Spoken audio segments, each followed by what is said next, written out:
ഈ ഹെൽമെറ്റ് വെച്ച് കഴിഞ്ഞാലേ മുടിയുടെ ഈ സ്മൂത്തനിങ് പോത്രേ. ഓ ഇത് വെച്ചില്ലെങ്കിലേ തല തന്നെ ഉണ്ടാവില്ല. അപ്പൊ എന്ത് ചെയ്യും? സാർ എന്റെ ഹെയർ സ്പെഷ്യലിസ്റ്റ് വഴക്ക് പറയും. ആര്? Hair specialist. എവിടെ നിന്റെ വീട്? സാറിന് എന്നെ മനസ്സിലായില്ലേ? ഇല്ല. ഒന്ന് സൂക്ഷിച്ചു നോക്ക് സാർ. അമ്മായിയുടെ മോളറ്റാണോ? ആക്ച്വലി സാറ് സീരിയൽസ് ഒന്നും കാണാറില്ല? അയ്യോ, ഞങ്ങള് സീരിയലൊന്നും കാണാറില്ല. സിനിമ കണ്ടാലും മതി, ഞാൻ സിനിമയിലൊക്കെ ധാരാളം ഉണ്ട്. സിനിമയിലൊക്കെ ഉണ്ടോ? ഓ, സിനിമയില് ഇപ്പൊ റിലീസായ ഒട്ടുമുക്കാൽ സിനിമകളിലും ഉണ്ട്. ഒട്ടുമുക്കാൽ അതാരുടെയാണ്? സാറ് മിക്ക സിനിമയിലും ഉണ്ടെന്നാ ഉദ്ദേശിച്ചത്. ഓ അത് ശരി അത് ശരി. ഞാൻ ഇപ്പൊ ഈയിടെ ഇറങ്ങിയ സിനിമ കണ്ടല്ലോ സാറേ, അതിലൊന്നുമില്ല. ഇല്ല, സാറ് സൂക്ഷിച്ചു നോക്കിയാ ഉണ്ടാവും. ശരി, അപ്പൊ സൂക്ഷിച്ചു നോക്കിയാലേ കാണണം അങ്ങനത്തെ വിഷം. ശരി, ഞങ്ങൾ ഇനി സൂക്ഷിച്ചു നോക്കാം. അപ്പൊ നിങ്ങള് ഈ കാര്യം ഒന്ന് സൂക്ഷിക്കണം. ഈ ഹെൽമെറ്റ് വെക്കണ കാര്യം അതിപ്പോ എന്താ ചെയ്യാ? ഹെൽമെറ്റ് ഉണ്ടോ? വീട്ടിലുണ്ട്. വീട്ടിൽ വെച്ചോണ്ട് കാര്യമില്ല, അത് തലയിൽ വെക്കണം വണ്ടി ഓടിക്കുമ്പോ. അതിപ്പോ ഇങ്ങനെ ആയതുകൊണ്ട് ഞാനും എന്റെ കുറച്ച് സുഹൃത്തുക്കളും കൂടെ ചേർന്ന് ഒരു പുതിയ ബിസിനസ് സ്റ്റാർട്ട് ചെയ്യാൻ പോവാണ്. എന്ത് ബിസിനസ്? Real estate business. നല്ല നല്ല ലാൻഡുകളും ഫ്ലാറ്റുകളും നമ്മൾ പൈസ കൊടുത്ത് വാങ്ങിക്കുന്നു, എന്നിട്ട് നല്ല പൈസക്ക് മറിച്ച് വിൽക്കുന്നു. ഒരു വർഷത്തിന്റെ ഉള്ളിൽ നീ നോക്കിക്കോ, നമ്മുടെ കയ്യിൽ ലക്ഷങ്ങൾ വരും, ലക്ഷങ്ങൾ. അതിന് കാശ് വേണ്ടേ? കാശ് വേണം, കാശല്ലേ അത് നമുക്ക് ഉണ്ടാക്കണം. എവിടുന്ന് ഉണ്ടാക്കും? ഇവിടുന്ന് ഉണ്ടാക്കുന്നു ചോദിച്ചാ, നീ ഒരു 10-40 പാവം കൊണ്ടുവന്നിട്ടുണ്ടല്ലോ, അത്യാവശ്യം ഇടേണ്ടത് മാത്രം അവിടെ വെച്ച് ബാക്കിയുള്ളത് നമുക്ക് വിൽക്കാം. എന്നിട്ട് ആ പൈസ ഞാനിടും, ബാക്കി പൈസ സുഹൃത്തുക്കളിടും. ഭയങ്കര ബുദ്ധിയായി പോയി. എനിക്ക് അച്ഛനോടൊന്ന് ചോദിക്കണം. എന്ത്? സ്വർണം വിൽക്കണമെങ്കിൽ അച്ഛനോട് ചോദിക്കണം. എന്തിന്? എന്തിനാ? അച്ഛന് എനിക്ക് തന്ന സ്വർണ്ണമല്ലേ, അത് വിൽക്കുമ്പോ അച്ഛനോട് ചോദിക്കണം. അച്ഛൻ നമുക്ക് സ്ത്രീധനമായിട്ട് തന്നതാണ്. നമുക്കല്ല, എനിക്ക്. നിനക്കെന്ന് പറഞ്ഞാൽ എനിക്കും കൂടി ഉള്ളതല്ലേ.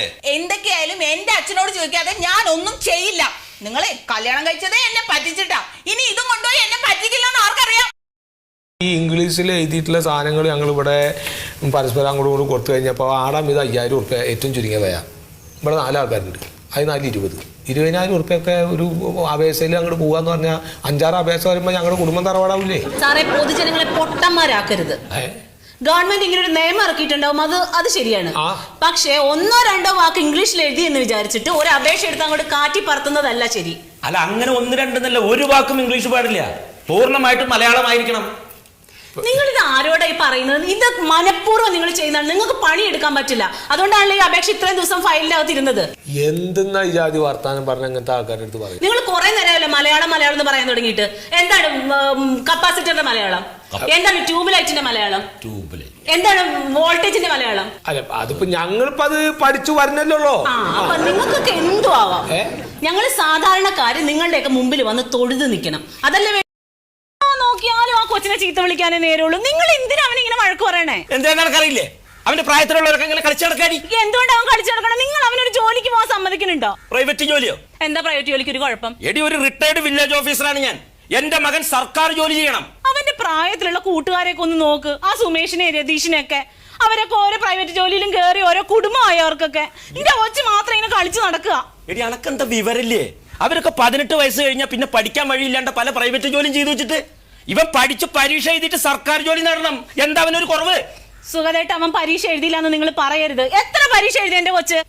എടി, ഈ പരീക്ഷ എഴുതാന്ന് പറഞ്ഞാൽ തിന്നിങ്ങനെ ഉറങ്ങിയിട്ട് പോയി പരീക്ഷ എഴുതിയാൽ ജയിക്കില്ല. പഠിച്ചു പരീക്ഷ എഴുതണം. അതെങ്ങനെ? തിന്നാൻ കാണിക്കണ സൂക്ഷ്കാന്തി പഠിക്കാൻ കാണിക്കണ്ടേ? സുഖമായിട്ട് നിങ്ങൾ എപ്പോഴും ഈ കൊച്ചിനെ തിന്നയുടെ കാര്യം പറഞ്ഞിട്ട് വഴക്ക് പറയണ എന്തിനാ? ആകെ ഒരെണ്ണല്ലേ ഉള്ളൂ. പറഞ്ഞു എന്റെ കൊച്ചു ക്ഷീണിച്ചു. അവനാ ഇതൊന്ന് പൊയ്ക്കടി.